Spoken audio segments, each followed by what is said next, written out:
একবার বিশ্বকবি রবীন্দ্রনাথ ঠাকুর বলেছিলেন, বিপুলায় পৃথিবীতে কতটুকুই বা জানি।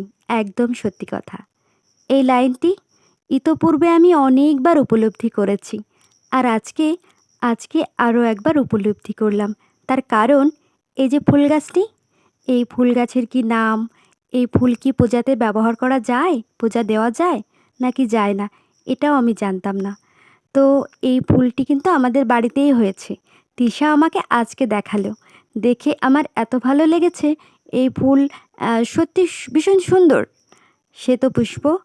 তো ইচ্ছে করছিল যদি আজকে পূজাতে দিতে পারতাম। কিন্তু এই ফুলের কি নাম না জেনেও তো দেওয়াটা উচিত না। সেই জন্য একটু আগে আমি কয়েকটা ছবি পোস্ট করেছিলাম। সেখানে আমার এক বোন জানিয়েছে এটা নাকি পূজার উপযোগী নয়। তো ধন্যবাদ ওকে। আর আমরা আসলে সত্যি অনেক কিছুই জানি না। আর এই ফুলটি দেখে আমার কিন্তু ভীষণ ভালো লাগছে।